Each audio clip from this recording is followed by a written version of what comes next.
Welcome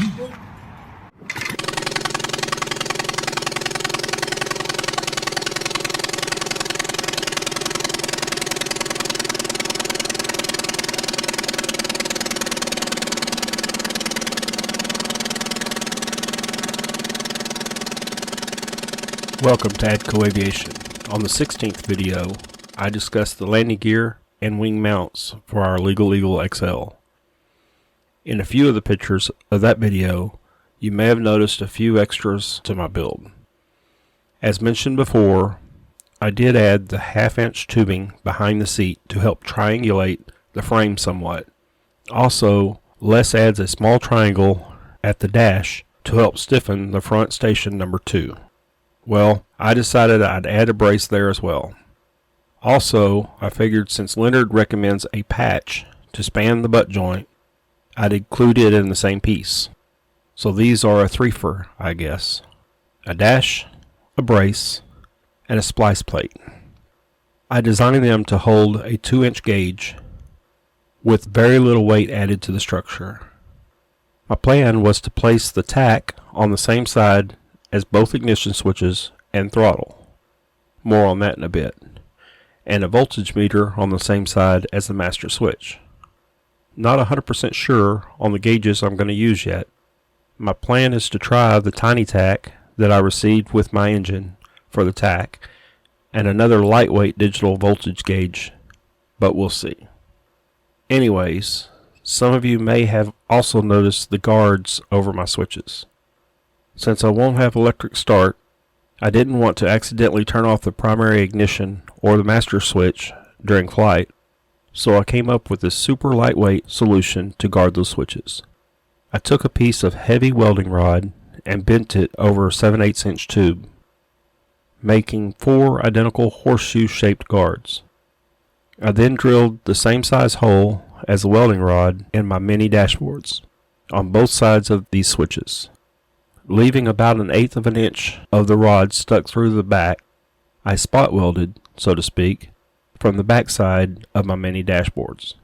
I figured if it didn't work, I'd grind them off and make something from aluminum. But it appears to work very well, and I don't have to figure out how to not have sharp aluminum edges guarding those switches. Besides that, they look very sleek and unique.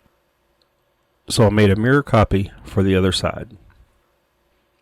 The little metal tab sticking up in the middle there is for my skid slip indicator. My original plan was to build this as well using these plans I found online. But by the time I found everything I needed to build it, it would probably cost the same as this level gauge made by Sun Company, which I've seen on many Eagles. I added a lightning hole here since I chose to mount it with 2 bolts instead of the sticky tape, which allowed me to add this upper disc purely for cosmetic reasons. You could easily leave this off. I wanted to add Legal Eagle XL and my serial number on this disc. Of course, no dashboard would be complete without a throttle. I like the way several have added the throttle to the horizontal bar of the upright of station number 2. I'm not the most flexible person I know, and probably getting worse every day as I get older. Anyways, I was afraid of accidentally bumping the throttle and adding gas as I was getting into the seat after hand propping. I didn't like the thought of a runaway plane. With that being said, I tried to keep my design as pure from the plans as possible. Instead of the D-shaped bracket that was originally bolted to the station number 2 upright, I welded in a bracket, which I plan to cut down once finalized, from what you see now. Should even be less metal than the original D-shaped bracket. I will have the drawings of this mod for anyone that would like to have it. Basically, I welded a plate to the bottom of station number 2's horizontal bar and to the diagonal support where the throttle cable will naturally run anyways.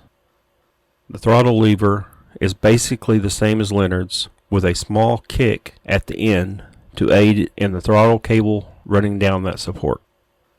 Unless we run into future issues, I'm planning to still use the leather washer and spring as Leonard does. I took this opportunity to add all the tabs for the floor and windshield too. I also chose to add a few tabs to zip tie the wiring to later. Why not? And since some of you already noticed anyways, I'll show you another mod I did. I plan to use my Vertex handheld radio for communicating with those around us, and wanted a place for it to stay put during flight. There will hopefully be another whole video on the radio and antenna build once I finish those, but for now, I welded a small lightweight plate to the bottom of the seat tube and brace on the side. I added a lightning hole here as well, and a square slot for the radio to clip into. I plan to add a rubber mat to the top. Hopefully next video we'll discuss the control stick build. I hope you have enjoyed this video and hopefully found some of the info helpful for your build. And if you're on the fence about starting a Legal Eagle build, hopefully I've shown you just how easy it can be. If you like these videos, please like and subscribe to my YouTube, Odyssey, or Rumble channel. Thank you and be safe.